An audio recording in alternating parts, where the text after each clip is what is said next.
सभाध्यक्षज्यू, पक्कै पनि हरिवल दाइ नै हुनुहुन्छ, म ढिलो आएँ। कार्यक्रमका प्रमुख अतिथिज्यू, नेपाली कांग्रेसका नेता कृष्णप्रसाद सिटौलाज्यू, संविधानविद राधेश्याम अधिकारीज्यू, वरिष्ठ अधिवक्ता हुनुहुन्छ उमेश मैनालीज्यू हुनुहुन्छ, उहाँलाई चाहिँ उहाँले चिन्नु, जनकगिरीजी पूर्व मन्त्री ए जनकगिरी, ए अहिले तपाईँले यो क्याप यस्तो लाउनुहुन्छ अनि कसरी चिन्नु। धन्यवाद। र आज वास्तवमा म एउटा अर्कै कार्यक्रममा थिएँ, देवीजीले आजको कार्यक्रमको खबर गर्नु हो। अब त्यो कार्यक्रम बिस्तारै म अनि बिचमै छोट्याएर आएँ, किनभने यो बीपी चिन्तन प्रतिष्ठान मेरो एकदम क्लोज टु माई हार्ट। हरिवल दाइ र हामीले सुरुका दिनहरूमा धेरै काम गऱ्यौँ। बिचमा मेरो अरू व्यावसायिक व्यस्तता पनि बढ्यो, त्यसले गर्दाखेरि पछिल्ला दिनहरूमा म त्यति सक्रिय हुन सकेको थिएन। तर हामी योसँग चाहिँ मेरो एकदमै मुटुको सम्बन्ध छ, हामीले धेरै यसमा काम गरेका छौँ र अहिले यो बीपी चिन्तन प्रतिष्ठानले फेरि एउटा नयाँ ऊर्जाका साथ अगाडि बढेकोमा चाहिँ मलाई खुसी लागेको छ। र खास गरेर अहिलेको जुन आजको हुन्छ हुन्छ हुन्छ हुन्छ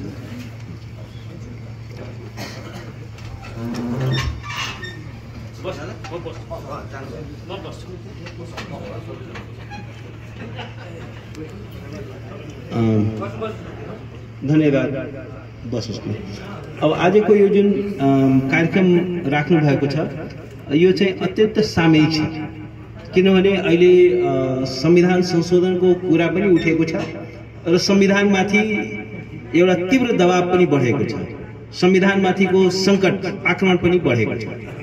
त्यसकारण यो परिस्थितिमा यो संविधानमाथि यो छलफल हुनु एकदमै स्वाभाविक छ र यो छलफललाई अझै सघनता र तीव्रता प्रदान गर्नुपर्छ भन्ने मलाई लाग्छ। खास गरेर यो संविधान जारी भयो विथ हाई हो, एकदमै जनतामा उच्च एउटा मनोबलका साथ एउटा चाहिँ ठुलो सपनाका साथ यो संविधान को सुरुवात गर्यो। तर दुर्भाग्यजनक के हो भने यो संविधान एउटा फुली फङ्सनल यसलाई बनाइयो। यो संविधानलाई फङ्सनल बनाउनको लागि जुन एउटा गम्भीर राजनीतिक इच्छा शक्तिको आवश्यकता थियो, जुन एउटा उच्च राजनीतिक सोचको आवश्यकता थियो, त्यो चाहिँ यसका सञ्चालकहरूमा देखियो। यद्यपि यो संविधानमा पनि केही समस्या छन्, तर म के भन्छु भने एउटा गुड फेथमा विथ हाई इन्टिग्रिटी उच्च नैतिकताका साथ यो संविधानलाई कार्यान्वयन गरियो भने यो संविधानका धेरै कमी कमजोरीहरू आफै हराएर पनि जान्छन्। किनभने एउटा खराब संविधान पनि एउटा यसका एक्टर्सहरूमा हाई इन्टिग्रिटी भयो भने, हाई मोरल पावर भयो भने त्यो संविधानले राम्रो फङ्सन गर्न सक्छ। तर एउटा असल संविधानले पनि यदि त्यसका एक्टरहरू खराब भयो भने, निम्न नैतिकता भयो भने त्यस्तो संविधान चाहिँ फङ्सन गर्न सक्दैन। मैले देखेको कुरा के हो भने यो संविधानमा हाई डेमोक्रेटिक आइडियल्सहरू राखिएको छ। यद्यपि अफकोर्स केही प्रब्लमहरू छन्। कुनै पनि संविधान यदि देवदूतले लेखे पनि एन्जल्सहरूले, एउटा भनाइ के छ भने एन्जल्सहरूले देवदूतहरूलाई पनि लेख्न लगाइयो भने त्यो चाहिँ त्रुटि रहित हुन सक्दैन। अफकोर्स यसमा केही त्रुटिहरू छन्, त्रुटिहरूलाई सच्याउन सकिन्छ, संशोधन गर्न सकिन्छ। त्रुटि संशोधन गर्ने पनि धेरै तरिकाहरू छन्। एउटा हुन्छ फर्मल एमेन्डमेन्टको बाटो, त्यसलाई औपचारिक रूपमा सम्बोधन गर्न सकिन्छ, संशोधन गर्न सकिन्छ। अर्को कुरा के हुन्छ भने संविधानले परिकल्पना गरेका मूल्य र मान्यतालाई इम्प्लिमेन्ट गर्नको लागि लेजिस्लेसन राम्रा कानुनहरू बनाएर पनि संविधानलाई पूर्णता प्रदान गर्न सकिन्छ।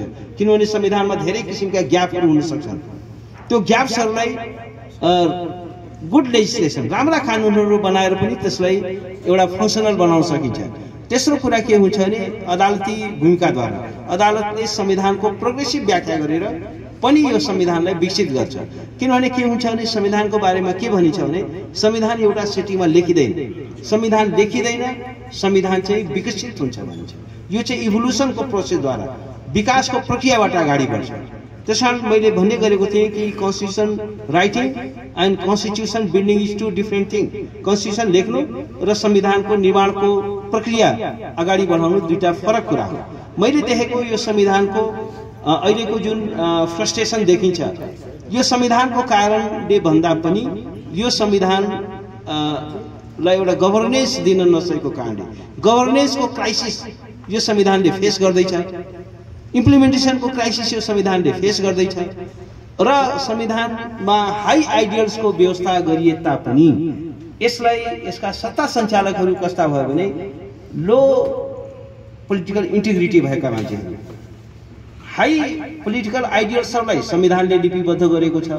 यसको सञ्चालनको जिम्मा चाहिँ के छ भने लो निम्न नैतिक चरित्र भएका व्यक्तिहरूलाई यसको सञ्चालनको जिम्मा हामीले दिएका छौँ। जतिसुकै असल संविधान बनाउनुस् यसका सञ्चालकहरूमा निम्न राजनीतिक नैतिकता भयो, निम्न कोटिको उनीहरूमा भिजन भएन, परिकल्पना भएन, नैतिक चरित्र भएन भने जस्तो सुकै राम्रो संविधान पनि फङ्सन गर्दैन।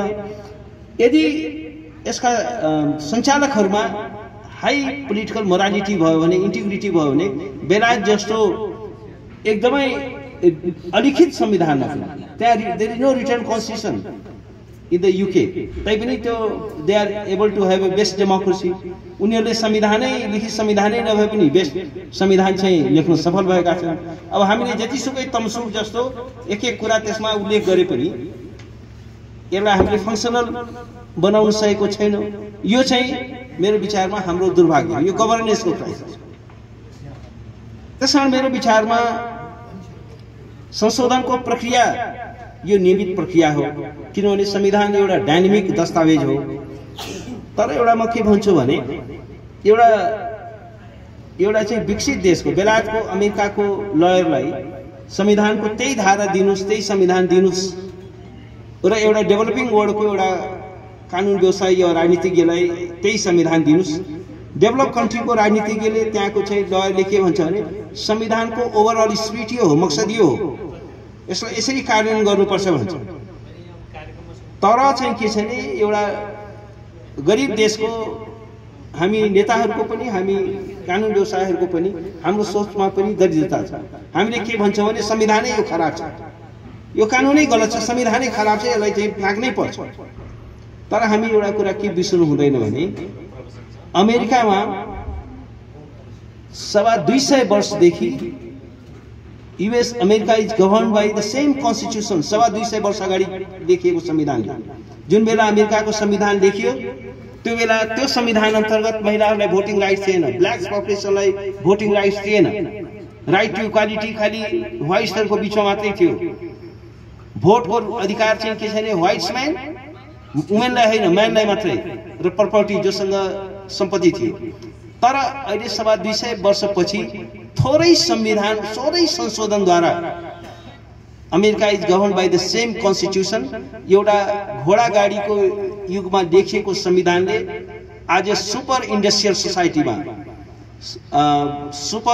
यो इन्फर्मेसन एजको सोसाइटीमा पनि it has been govern by the same constitution. कसरी यो सम्भव भयो? किनभने त्यहाँको चाहिँ लिडरसिप चाहिँ के छ भने भिजनरी लिडरसिप छ। उनीहरूले यो संविधानलाई के हुने भने यो छिटो छिटो संशोधन गर्दाखेरि पनि संविधानको चाहिँ वैधता समाप्त हुन्छ। संशोधन त्यहाँ पनि भएको छ, तर धेरै कम संशोधनहरूको आधार संविधान सर्भाइभ गरेको छ र एउटा चाहिँ अमेरिका एउटा घोडा गाडीको समाजबाट एउटा चाहिँ सुपर पावरको रूपमा भएको छ। अमेरिका टोटली ट्रान्सफर्म भएको छ, but the constitution is the same. कसरी यो सम्भव हो? त्यसकारण हामीले के छ भने हामी हरेक 10 वर्षमा, हरेक 5 वर्षमा यो संविधानै च्यात्न खोज्छौँ। यो पनि अस्थिरतावादी सोचको उपज हो। आज म के देखिरहेको छु भने सडकमा नारा लागिरहेको छ। कुन चाहिँ लोकतन्त्रले एउटा म के भन्छु भने यो संविधान एउटा लिबरल कन्स्टिट्युसन हो, यसले विरोध गर्ने अधिकार दिएको छ, सभा गर्ने अधिकार दिएको छ, भेला गर्ने अधिकार दिएको छ, फ्री स्पिच ग्यारेन्टी गरेको छ। तर एउटा संवैधानिक नैतिकता के हो भने संविधानले दिएका लिबरल भ्यालुहरूको प्रयोग गरेर तपाईँ यो संविधानलाई नै ध्वस्त गर्न पाइन्छ कि पाइँदैन? एउटा ठुलो मोरल इस्यु छ। हामी के देखिरहेका छौँ भने यो संविधानले दिएको लिबरल प्रावधानहरूलाई टेकेर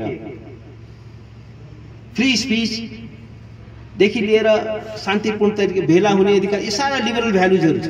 चुनाव लड्ने अधिकार पनि दिएको छ। त्यो सबैको प्रयोग गरेर अनि त्यो लिबरल भ्यालुजहरूको प्रयोग के लोकतन्त्रलाई नै सिध्याउनको लागि, यो संविधानलाई नै सिध्याउनको लागि गर्न सकिन्छ? यो एउटा मोरल इस्यु हो। उहाँहरूले यही संविधानको शपथ खानु भएको छ, चुनाव जित्नु भएको छ र भन्नुहुन्छ यो संविधानलाई हामी मान्दैनौँ। उहाँ हिंसात्मक प्रक्रियाद्वारा यो संविधानलाई फाल्न चाहनुहुन्छ। राजालाई यो संविधानले चिन्दैन र राजा ल्याउने ठिक छ, कुन प्रक्रियाद्वारा ल्याउने, कुन संविधानको कुन धारा अन्तर्गत ल्याउने? के मुलुकलाई एउटा संविधान विहीनताको स्थितिमा लैजान खोजिएको हो?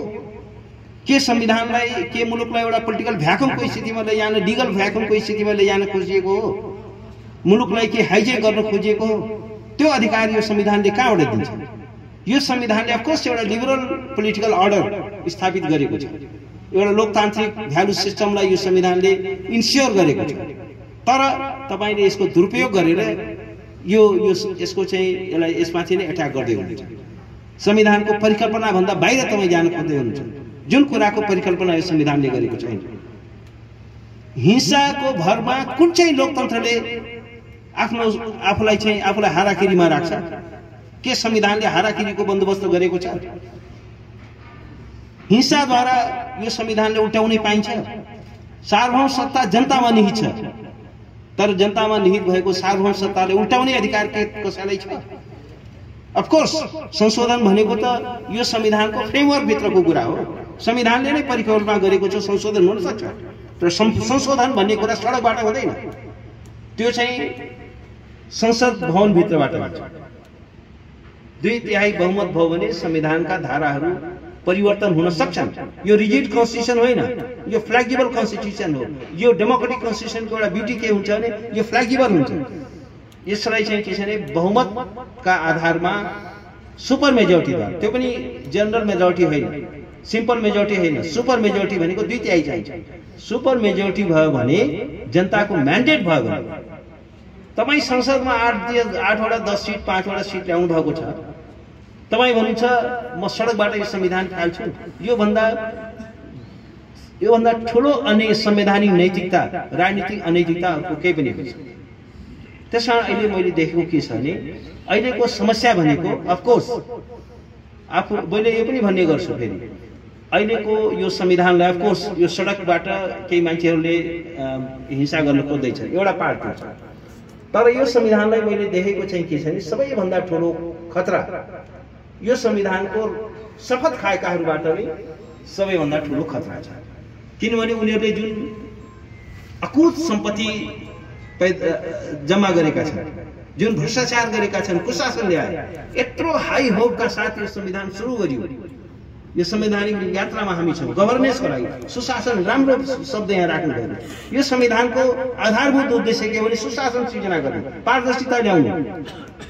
तर उहाँले के गर्नुभयो भने कुनै कसर बाँकी राख्नु भएन, कुशासनका लागि कुनै कसर बाँकी राख्नु भएन, भ्रष्टाचारको लागि कुनै कसर बाँकी राख्नु भएन।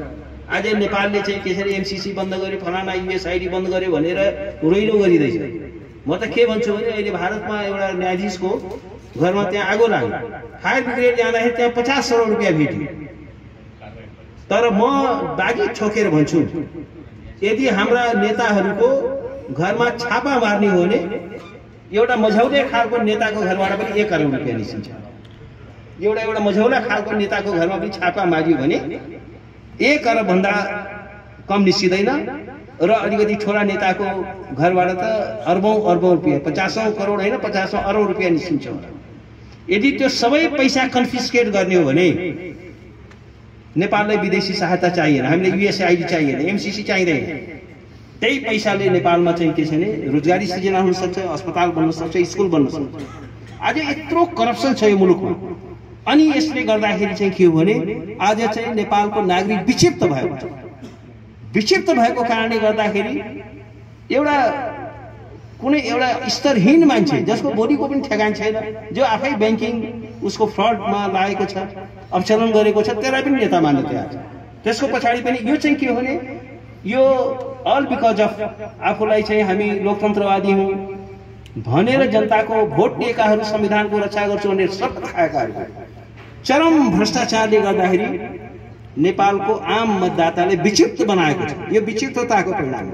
हिजो सडकमा जे देखियो त्यो चाहिँ के छ भने एकजनाले अघिमा आउँदै थिए के गर्नु सर अब मर्नुभन्दा बौलाउने राम्रो त्यो मर्नुभन्दा बौलाउनेहरूको भिड हो मर्न नसकेर बौलाउन पुगेकाहरू किन यति तपाईँले विक्षिप्त गर्नु यति चाहिँ तपाईँले there is a deficit of trust यो जनताको आशामाथि विश्वासमाथि भरोसामाथि प्रहार भयो जनताको मतको सम्मान गर्न सक्नु भएन संविधानको तपाईँले सम्मान गर्न सक्नु भएन जनताको अधिकार तपाईँले सुनिश्चित गर्न सक्नु भएन र now this constitution had been hijack संशोधनको कुरा त पछि आउँछ पहिला यो संविधान लागू गरियो इमानदारीका साथ आज स्थानीय सरकारले पाउनुपर्ने अधिकार पाए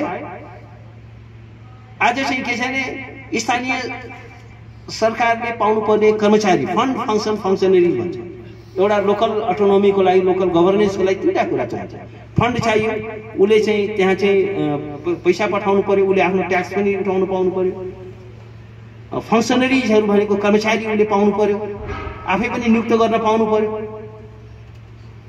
र कानुन उचित कानुनहरू बनाउनु पर्यो कि कानुनले उसको चाहिँ फङ्सनहरू निर्धारित गर्नु त्यो गर्नुभयो यो संविधानलाई कारण गर्ने जुन राजनीतिक इच्छा शक्ति हुन्थ्यो त्यो भएन गभर्नेन्स तपाईँले दिनु भएन now this constitution has been hijack this democracy has been hijack त्यसकारण म त के भन्छु भने यो संविधानलाई बचाउनको लागि दुईटा बाटो छ एउटा यो संविधानमा चाहिँ टाइमली एमेन्डमेन्ट पनि गरौँ किनभने यो संविधान धेरै कारणले गर्दाखेरि बोझिलो भएको छ अब यहाँ मलाई एरेस्ट वारेन्ट आइसकेको छ त्यसको के कुरामा प्रब्लम छ अब त्यो व्याख्या गर्नु र फेरि गरौँला तर केही कुराहरू छन् जो प्रब्लमेटिक छ जसलाई एउटा ठण्डा दिमागले बसेर छलफल गरेर त्यो पनि के छैन यो संविधान संशोधनको प्रश्न भनेको गोप्य कोठामा 3 जना नेताले बसेर छलफल गरेर तय हुने विषय होइन यो चाहिँ के छ र वास्तवमा म के भन्छु भने अहिलेको जुन हाम्रो नेतृत्व छ उहाँहरूको यो संविधान संशोधन गर्ने राजनीतिक इच्छा शक्ति छ त संविधान संशोधन गर्छु भनेर बाचा बन्धन गरेर आएको यो सरकारले अहिलेसम्म कमिटी पनि बनाएको छैन कमिटी बनाए त आयोग बनाए त्यो आयोग बनाउनु पर्थ्यो नि त 1 वर्ष हुन थाल्यो नि त सरकार बनेको उसले पहिलो काम त के छैन एउटा एक्सपर्टहरूको कमिसन बनाउनु पर्थ्यो त्यो एक्सपर्ट कमिसनले वर्कआउट गर्थ्यो त्यो कमिसनले देशव्यापी रूपमा चाहिँ के छैन छलफल गर्थ्यो नागरिक अन्तर्क्रिया गर्थ्यो र एउटा चाहिँ डकुमेन्ट चाहिँ ल्याउँथ्यो र त्यसरी पोलिटिकल पार्टिजहरूसँग पनि बसेर छलफल हुन्थ्यो र एउटा नेसनली ओन डकुमेन्ट तयार हुन्थ्यो यो वास्तवमा संविधान संशोधनको कुरा भनेको संविधान निर्माण जत्तिकै इम्पोर्टेन्ट कुरा हो यसलाई मिसह्यान्डल भयो भने मुलुकमा चाहिँ के छैन यो अर्को गृहित हुन सक्छ यो विषय हुँदैन इट्स भेरी सेन्सिटिभ इस्यु एउटा संविधान कमसेकम फङ्सन एउटा लागू त भएको छ यसको मिनिमम भए पनि लेजिटिमेसी छ त्यसकारण के छैन यसमा राम्रोसँग वर्कआउट भएन यो नेसनली ओन्ड प्रोसेस भएन भने जनताले त्यसलाई स्वीकार गरेन भने संशोधन के कुरामा चाहिएको छ संशोधन भनेको नेताको लागि होइन नेताको पावर बढोत्तरीको लागि होइन फर द मोर डेमोक्रेटाइजेसनको लागि हो सोशल जस्टिसको लागि हो रुल अफ लको लागि हो दण्डहीनतालाई समाप्त गर्नको लागि हो नेतालाई अझै शक्तिशाली बनाउनको लागि होइन नेताका लागि संविधान संशोधन हुने होइन नेताको सिट पुगेन त्यसकारण संविधानमा अझै सिट थप्नु पर्यो अझै आयोगहरू बढाउनु पर्यो भनेर संविधान संशोधन हुने होइन पिपुलका एजेन्डाहरू के छ नागरिकको एजेन्डा के हो त्यो चाहिँ के छैन प्रपरली वर्कआउट भएको हुनु र यसमा चाहिँ के छैन मेटिकुलसली राम्रोसँग यसमा छलफल भएर एउटा चाहिँ नेसनल डकुमेन्ट तयार हुनु पर्यो यदि होइन भने चाहिँ के छैन मुलुकमा अर्को जटिलता आउन सक्छ अराजकता आउन सक्छ त्यसकारण एउटा त यो छ अर्को कुरा म के भन्छु भने अब तपाईहरुले जो संविधान हामी रक्षा गर्छौं भने शपथ खाएर सत्तामा पुग्नु भएको छ मुलुकमा यत्रो समस्या छ तर तपाईहरुले घुस खानु बाहेक के पनि जान्नु भएको छ I am sorry to say एउटै कुरो तपाईले जान्नु भएको छ कि कहाँबाट पैसा आउँछ कहाँबाट कमिसन आउँछ त्यो बाहेक अरु तपाईले जान्नु भएको छ तपाईहरुले अहिलेसम्म मुलुकको लागि हामीले अहिलेसम्म गरेको सेवाको लागि धन्यवाद दिन्छु अब एउटा लास्ट सेवा यो गर्दिनुस् कि आफ्नो सेवाबाट यो मुलुकलाई मुक्त गर्नुहोस् अब सेवा नगर्नुहोस् धेरै सेवा गर्नु अब केही समय आफूलाई पनि दिनुहोस् सबै 70 क्रस गरिसक्नु भएको छ सबै 80 पुग्न थालिसक्नु भएको छ कोही 80 पनि क्रस गरेको हुनुहुन्छ त्यसकारण अब बढी तपाईको सेवा चाहिँ मुलुकलाई बढी भयो तपाईहरुसँग त्यो अहिलेको युगसँग अहिलेको पुस्तासँग डायलग गर्न सक्ने त्यसमासँग क्यापेसिटी नै छैन त्यो एस्पिरेसनलाई बुझ्न सक्ने हामी डिजिटलाइज एजमा छौं तपाईहरु हलो कोदालोको एजमा पनि हुनुहुन्न त्यसकारण यो ग्याप भयो र धेरै शासन भयो धेरै भ्रष्टाचार भयो तपाईहरु पटक पटक टेस्टेड भइसक्नु 40औं वर्षदेखि एउटै अनुहार छ। त्यसकारण एउटा त्यो गरौँ र मलाई के लाग्छ भने यो संविधान संशोधनको जुन प्रक्रिया छ यसमा बीपी चिन्तन प्रतिष्ठानले महत्त्वपूर्ण भूमिका खेल्न सक्छ। यसले एउटा स्याडो कमिसनको रूपमा पनि काम गर्न सक्छ, एउटा नागरिक कमिसनको रूपमा पनि काम गर्न सक्छ। यसले चाहिँ राम्रोसँग वर्कआउट गर्न सक्छ, यसको एउटा लेजिटिमेसी पनि छ। र अरू होइन, बीपी कोइरालाले यो संविधान संशोधन गर्दाखेरि जुन कमिटीलाई दिएको रिपोर्ट छ त्यो मात्रै राम्रोसँग अध्ययन गर्यो भने त्यसमा संविधानवादका आधारभूत कुराहरू छ। 15 सालको संविधान कसरी बनेको थियो त्यो मात्रै हेरे पनि पुग्छ। त्यो धेरै कुराहरू छन्, ऐतिहासिक दस्तावेजहरू छन्। मलाई के लाग्छ भने बोलौँ भने बोलिरहँ जस्तो लाग्छ। अब यहाँ 101 विद्वानहरू तपाईँहरू हुनुहुन्छ, फेरि गरौँला। धेरै धेरै धन्यवाद। Thank you so much.